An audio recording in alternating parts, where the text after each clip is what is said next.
Hey guys, it's Joe, and it's been a little while, so I figured I'd let you guys know what I've been up to for the last couple of weeks and give you a little update on what's going on with the show. So, obviously, YouTube has enacted some new copyright rules and regulations. Basically, what it is, and again, you can go and look this up your own, I'm sure, if you haven't already heard about it, 'cause it's been a little controversial, is there's a new system, I guess, that basically whenever it detects music or clips or stuff like that that's protected under copyright, it automatically makes a copyright claim and flags the video. So how does this affect me? Well, obviously, I'm making videos that are reviewing and talking about Disney stuff. And to do that, of course, I use clips from Disney movies and clips from Disney songs to underscore them. So, under the fair use policy, I'm not doing anything wrong because I'm doing reviews. And reviews, you're allowed to use video clips and audio clips from the product that you're reviewing, obviously. And if you had to get the permission to review stuff from the people who made it, there would never be a negative review. So, the problem, of course, is that the new content searcher thing can't really tell, obviously, and it's just flagging things regardless. So, obviously, this puts me in a little bit of a bind and really puts any new content creator in a bit of a bind because we just don't have the sway and the pull to really change things much. And yeah, it's a little frustrating, and I'm not quite sure where to go from here. So the basic plan is I'm going to take a couple weeks off from releasing videos and see how this all settles a bit, see what's going on with the copyrights, and see if there's a change in policy or if it's, fixed a bit and kind of scaled back a bit. That way those people who aren't blatantly committing copyright infringement can still release their content without getting everything flagged and without being just crippled, essentially. Because if I can't show you clips and if I can't use audio clips, I'm just sitting in front of a camera talking about stuff, and that's boring, and I don't think you guys want that very much. So anyway, on to brighter news. I've been doing a lot of Disney-related things lately, and I figured what better place to kind of talk about them than here. So, first things first, I did see the new animated feature, Frozen, and wow, that's all I gotta say. I had said back in my Disney Eras video that I think we're currently in what I was calling the revival era, and that Disney was kind of going back to its roots. And I don't think that any movie recently kind of embodies that theory more than Frozen.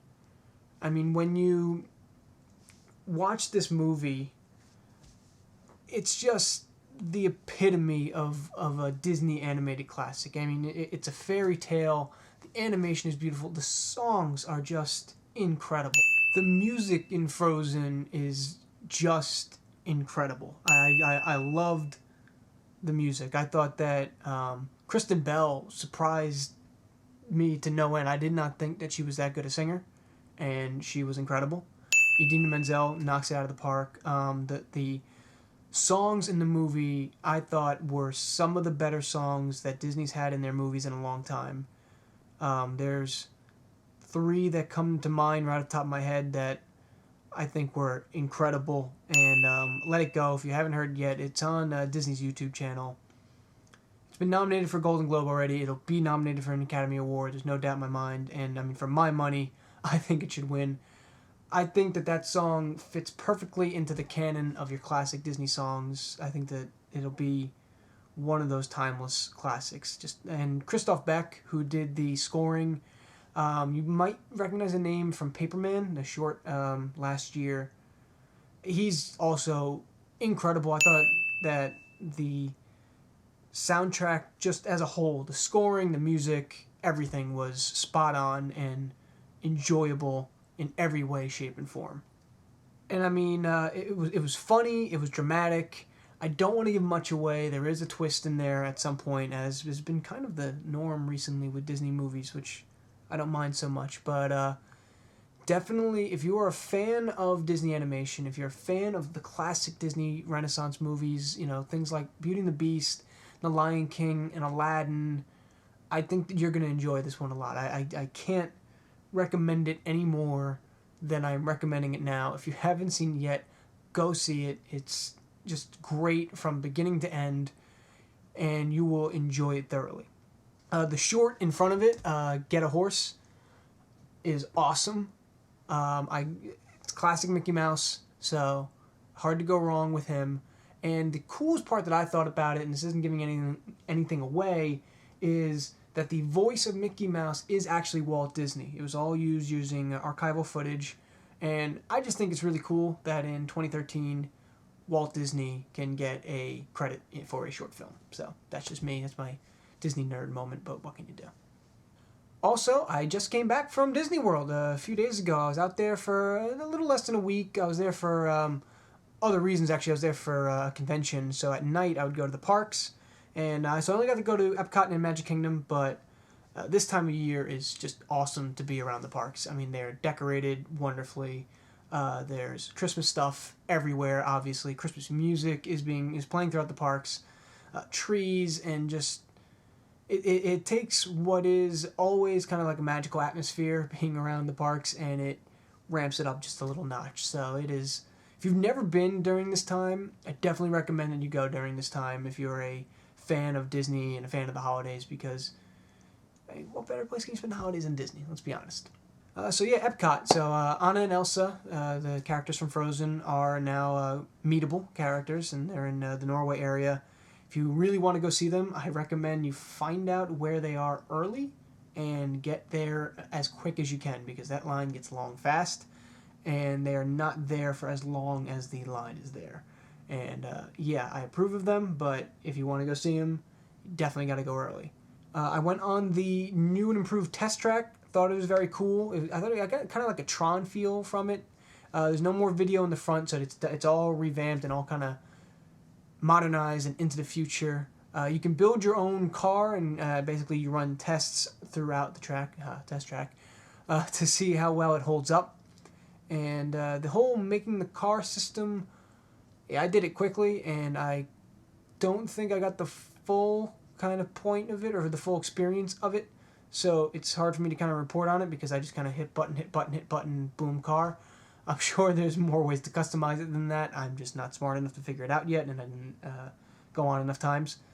But yeah, it's cool. Give it a shot. If you like the old test track, you're going to like the new test track. Same thing, different paint job. So the other cool difference about Disney this time around is they have these little things, and these are magic bands. Basically, they're just wristbands, and what these things are is they're basically everything. You use them as your room key if you're staying at Disney Resort. You use them as your ticket when you get in. Just kind of scan it on the thing and you walk right in. You can use them as a fast pass, believe it or not. There's an app on your phone where if you have tickets, you can go onto the app, pick a day, pick a park, and just pick a couple rides to get fast pass on, and it gives you a time for it, and you can basically plan out your day before you go, and it is wildly useful, and surprisingly it works extremely well. I didn't have any problems with it outside of a weird thing, so I had 2 different reservations. Not the fault of the Magic Bands or Disney, just kind of one of those weird quirks. But I thought that they were extremely useful. I was, again, shocked at how well they worked.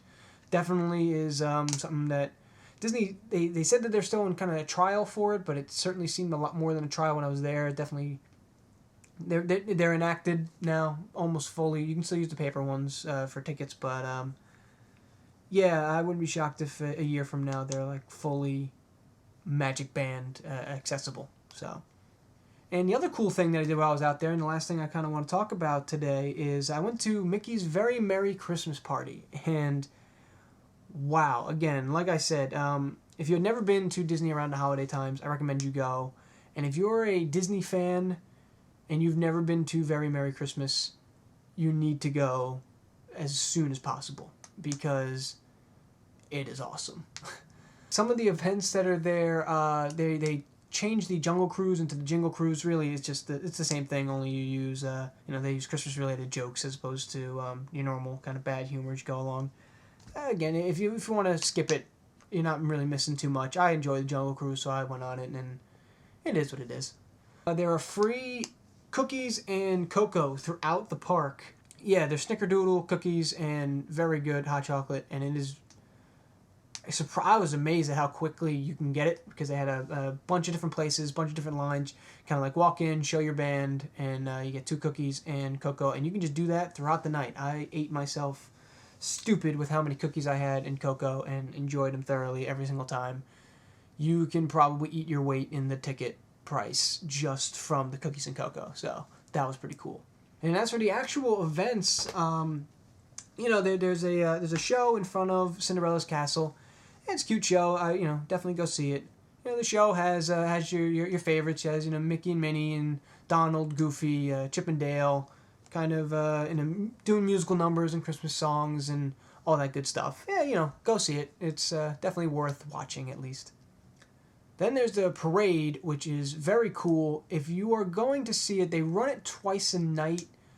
I would definitely recommend watching the parade from Main Street. Main Street has like this cool sort of feel to it, especially during the party because there is, everything's decorated in lights. There's fake snow falling. It's definitely the prime spot to watch the parade if you're going to go, just because kind of the setting and the mood make the parade feel that much more holiday and it's that much more fun. There's a lot of different meet and greets throughout the park. People, the characters are dressed up in their Christmas garb. The princes and princesses, the 7 dwarfs are all there, so you can meet a bunch of people. There's a couple of dance parties going on in different places throughout the night where you can dance with the characters. That's kind of a cool place to go if you don't want to wait in lines to meet the characters, which can get a little lengthy. I mean, there's so many of them that you should be all right, but if you want to just, kind of mingle with characters and not have to wait in the lines, the dance party definitely the place to go for that. There's another little show in Tomorrowland, and it's cute, it's fun. It's a lot of like Christmas carols and Christmas songs, and features Stitch and Buzz and Mike Wazowski, and it's fun. I recommend go see it. And shows throughout the night. It's only about 15-20 minutes, so hang around Tomorrowland. You may as well go give it a watch. Obviously, there's a fireworks show, and the fireworks are always awesome, so you have to go see those, especially with Christmas music playing, and you have, Jiminy Cricket narrating, and it is just, it's a Disney fireworks show. It's going to be awesome. You're going to love it. That's all I got to say about that. The coolest part of the Christmas party, though, for me, partially because I'm a Disney nerd, but partially because I maintain it is really, really cool, is just before the fireworks show, kind of like the lead into the fireworks show, they have something called Celebrate the Magic. And that's really the appropriate name for it because it's a show that takes place on the physical Cinderella castle. It's like a light show, kind of like a projector show, where everything gets projected onto the castle. And it really does celebrate Disney animation, really celebrate Disney in general. And again, celebration is the only word that kind of comes to my mind for it. It not only goes through like the different eras of Disney animation and kind of all of your classic Disney moments and all those cool things. It also, you have video from Walt, who's kind of, giving you all his famous quotes. It touches on Pixar and all that cool stuff. It actually has a Pirates of the Caribbean part in it, and it's just very cool all over. There's a whole big thing from Frozen, which I thought was very cool. They have a cool Wreck-It Ralph part.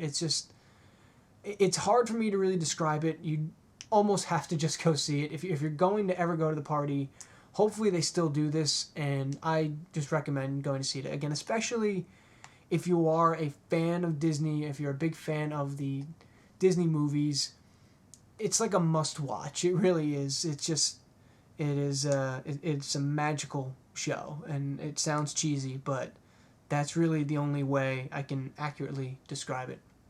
Hey, so a little add-on to what I was talking about. Apparently the Celebrate the Magic show is something that goes on throughout the year, not just during the Christmas party. So now you have no excuse not to go see it. Next time you go to the park, make sure you check it out. Back to my ramblings. So yeah, guys, the video got a little long, but that's pretty much what I've been up to and what's going on with the channel.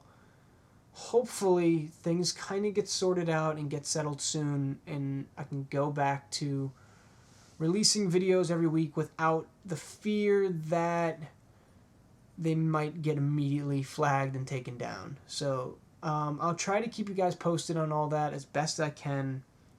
Hopefully we can just, go back to making videos and having some fun and all that good stuff. So I will see you guys soon, and hopefully the next time you see me, it will be on a video. So stay tuned, guys. See you later.